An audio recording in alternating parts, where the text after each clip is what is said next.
Hello everyone, welcome to the Holistic Wellbeing series of Health to Self Wellness.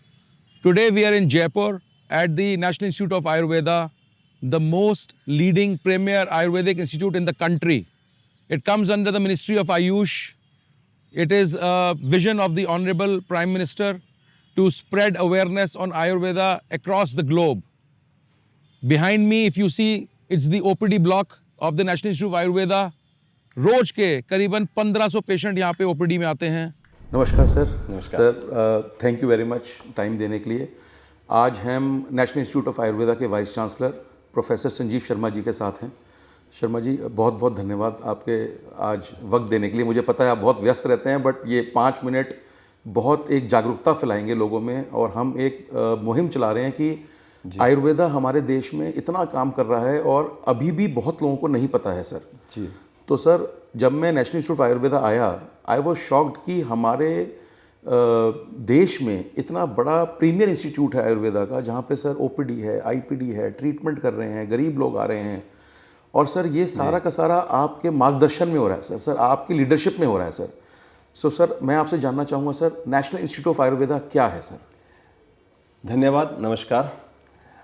राष्ट्रीय आयुर्वेद संस्थान या national institute of Ayurveda Jaipur ये भारत सरकार के आयुष मंत्रालय का आयुर्वेद का एक अग्रणी संस्थान है।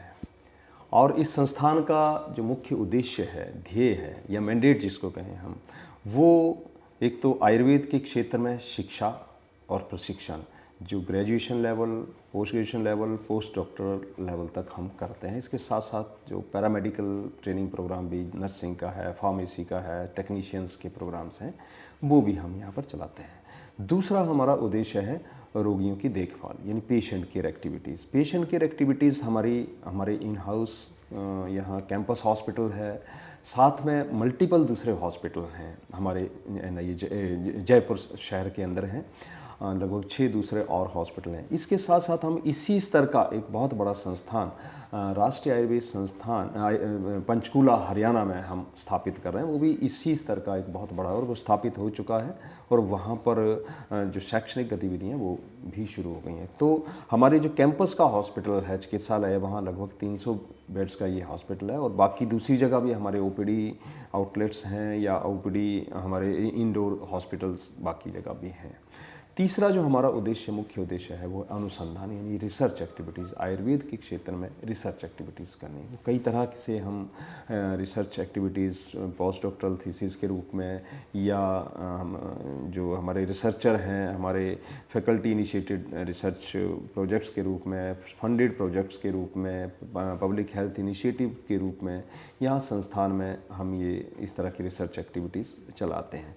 और ये जो संस्थान है ये नया नहीं है, ये सन 1976 फरवरी 7 को ये स्थापित हुआ था। अच्छा। तत्कालीन भारत सरकार के द्वारा राजस्थान में जो राजकीय आयुर्वेद महाविद्यालय था उसको ओवरटेक करके इसकी स्थापना की थी। और तब से लेकर कब तक ये संस्थान लगातार उन्नति की राह पर है। बहुत अच्छी यात्रा इसकी रही है। और अभी 7 फरवरी 2026 को इस संस्थान ने अपने 50 वर्ष भी पूरे किए हैं, स्वर्ण जयंती भी मनाई है। और उस स्वर्ण जयंती पे एक मैं बहुत अच्छा ये मैं सुखद अनुभव साझा करना चाहता हूँ कि संस्थान के लिए जो सरकार की जो अपेक्षाएं थीं, संस्थान ने प्रयास किया है कि उन सारी अपेक्षाओं पे खरा उतरे, सरकार की अपेक्षाओं पे, और मुख्य रूप से जो हमारी जनता है, आम जनता है, जो रोगी हैं, उनकी अपेक्षाओं पे हम खरा उतरें, ऐसा हमने प्रयास किया है। इसके साथ साथ यहाँ जो शिक्षा की बच्चों के लिए सुविधाएं हैं, वो हमने विश्व स्तरीय सुविधाएं स्थापित की हैं। हमारी चाहे प्रयोगशालाएं हैं, हमारे चाहे हॉस्पिटल है, हमारे दूसरे जो क्षेत्र हैं, चाहे क्लासरूम्स को ले लीजिए, स्पोर्ट्स फैसिलिटीज़ को ले लीजिए, हमने कोशिश की है कि एक अंतर्राष्ट्रीय स्तर की सुविधाएं बच्चों को मिलें और एक ऐसा वातावरण हम संस्थान में या अपने विश्वविद्यालय में स्थापित करें जो पढ़ाई के लिए अनुकूल हो, जो शिक्षण प्रशिक्षण के लिए अनुकूल हो, जो रोगी सेवा के लिए अनुकूल हो, और जो अनुसंधान के लिए अनुकूल हो। डॉक्टर साहब बड़ा अच्छा लगा मुझे जान के। जितना मैं जानता हूँ डॉक्टर साहब, ये जो हमारा नेशनल इंस्टीट्यूट आयुर्वेदा है, शायद अभी हिंदुस्तान में यही सबसे बड़ा इंस्टीट्यूट है।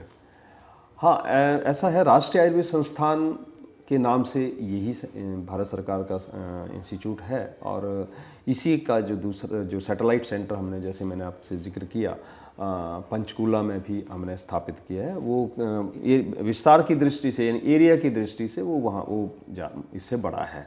लेकिन जहाँ तक सुविधाएं हैं और जहाँ तक विद्यार्थियों की संख्या है, इंफ्रास्ट्रक्चर का प्रश्न है, तो ये निश्चित रूप से सबसे बड़ा संस्थान है आयुर्वेद का भारत के अंदर और भारत सरकार का। जहाँ तक विद्यार्थियों की इंटेक की बात है, स्टूडेंट्स की इंटेक पर एनम है, उसमें भी राष्ट्रीय आयुर्वेद संस्थान सर्वोपरि है, इस वक्त टॉप पर है। और दूसरा एक और बात मैं आपके ध्यान में लाना चाहता हूँ, आपके माध्यम से आपके व्यूअर्स, आपके जो ऑडियंस हैं, उनको मैं ये बताना चाहता हूँ कि राष्ट्रीय आयुर्वेद संस्थान जो हमारी देश की गुणवत्ता या क्वालिटी का जो मूल्यांकन होता है, जो क्वालिटी काउंसिल ऑफ इंडिया करती है NCISM के माध्यम से, उसमें ये संस्थान लगातार प्रथम स्थान पर अपना बनाए हुए है, लगातार प्रथम स्थान बनाए हुए है। और दूसरा ये है कि अभी पिछले वर्ष ही हमारे माननीय जो आयुष राज्य मंत्री हैं भारत सरकार के, उनके द्वारा एक ड्राइव शुरू किया गया था, देश का प्रकृति परीक्षण। और सारे भारत के जितने आयुर्वेद के संस्थान थे, आयुर्वेद के महाविद्यालय थे, चाहे ग्रेजुएशन स्तर के हों, चाहे पोस्ट ग्रेजुएशन स्तर के हों, उन सबको मैंडेट दिया गया था कि देश के लोगों का प्रकृति परीक्षण करना है। और मुझे ये बताते हुए हर्ष होता है कि राष्ट्रीय आयुर्वेद संस्थान उसमें भी हर स्तर पर पहले नंबर पर था, चाहे वो संख्या की दृष्टि हो, चाहे अनुपात की दृष्टि हो, चाहे कुल संख्या हो, सब में ये प्रथम स्थान पर था। और दूसरा ये कि कोई भी एजुकेशनल इंस्टीट्यूशन या हॉस्पिटल या लेबोरेटरीज तभी अच्छी मानी जाती हैं जब उनकी कोई एक्रेडिटेशंस हों। तो हमारे पास यहाँ हॉस्पिटल के लिए NABH एक्रेडिटेड है, हम लगातार थर्ड साइकिल कंप्लीट करने जा रहे हैं अभी, और फोर्थ साइकिल में हम चले जाएंगे। हमारे पास NAC है इंस्टीट्यूशन के लिए, हमारी जो लैब्स हैं वो NABL एक्रेडिटेड हैं। जी जी सर, एक बात बताइए, मैं अभी हमारे फाइनेंस मिनिस्टर मैडम का मैं बजट सेशन सुन रहा था, उसमें उन्होंने बताया कि 3 नए आयुर्वेदा के एम्स माननीय प्रधानमंत्री जी सेटअप करना चाह रहे हैं ऑल इंडिया। जी। तो सर, ये नेशनल इंस्टीट्यूट ऑफ आयुर्वेदा की पैरेलल होंगे और ये या इनकी डिविजन्स होंगी सर? बिल्कुल सही बात है। सबसे पहले तो जो आपने ये बात उठाई कि बजट में ये घोषणा हुई है, ये इतिहास में, भारत के इतिहास में पहली बार हुआ है। बिल्कुल सर, ये बहुत बड़ा हमारे बजट में आयुर्वेद को इतना और आयुष को इतना बड़ा स्थान मिला हो, और 3 नए जो all India institute of Ayurveda है, अखिल भारतीय आयुर्वेद संस्थान जो है, उनको खोलने की घोषणा हुई है। सरकार का बहुत क्रांतिकारी कदम है, जिसके लिए बिल्कुल आयुष मंत्रालय का, भारत सरकार का, और विशेष करके अपने हमारे मंत्री महोदय और हमारे लोकप्रिय माननीय प्रधानमंत्री महोदय का हम बहुत बहुत धन्यवाद करते हैं कि इस तरह से उन्होंने आयुर्वेद को आगे लाने के लिए प्रयास किया है। ये जो अखिल भारतीय आयुर्वेद संस्थान है, एक अलग मॉडल के रूप में है। ये भी एक तरह से नेशनल इंस्टीट्यूट्स हैं। उनका नाम all India institute of Ayurveda है, और वो भी इसी तर्ज पर लगभग चलेंगे, जैसे एक नेशनल इंस्टीट्यूट ऑफ आयुर्वेदा है, उसी तर्ज पर वो खुलेंगे। और देश के लोगों को, देश के विद्यार्थियों को एक बहुत बड़ी उपलब्धि, ये 3 जो आयुर्वेद के अखिल भारतीय स्तर के जो संस्थान भारत सरकार चलाएगी, तो निश्चित रूप से एक बहुत बड़ा एक परिवर्तन और बहुत बड़ा लाभ हमारी जनता में और देश को होने वाला है। सर, मुझे तो आपसे सुन के ये समझ में आ रही है कि शायद ये आप जैसे लोगों का विजन है कि इसको ग्लोबल लेवल पे आयुर्वेदा को हम कैसे लेकर के जाएं, ये एक बहुत बड़ा कदम है उस तरफ। बिल्कुल। सर, एक आखिरी सवाल मैं आपसे जानना चाहूँगा कि क्या ये national institute of Ayurveda sir all over India सबके लिए खुला है, या राजस्थान के लोगों के लिए प्रायोरिटी है, या कोई भी आकर के सर यहाँ पे अपना ट्रीटमेंट करा सकता है? देखिए, ये जो राष्ट्रीय आयुर्वेद संस्थान का जो चिकित्सालय है, सबके लिए ओपन है। अच्छा। ऐसा कुछ नहीं है कि कहीं किसी के लिए कोई आरक्षण है या ऐसा कुछ नहीं है, सबके लिए खुला है। और यहाँ कई प्रदेशों से और इवन विदेशों से भी लोग आते हैं और इसके चिकित्सालय के प्रचार या उसके प्रसार के लिए, एक्सपेंशन के लिए हम प्रयासरत हैं। बहुत सारी और जगह हम देख रहे हैं जयपुर के अंदर की, क्योंकि हमारे पास क्या है कि अभी जो हमारा हॉस्पिटल है वो लगभग फुल कैपेसिटी हो चुका है। बहुत लंबी वेटिंग एक रोगियों की रहती है, तो उसी हिसाब से हम आगे और इसको एक्सपेंड करने के लिए हम जाना चाह रहे हैं और उसके लिए प्रयासरत हैं और प्रयास लगभग सफल भी होने वाले हैं हमारे।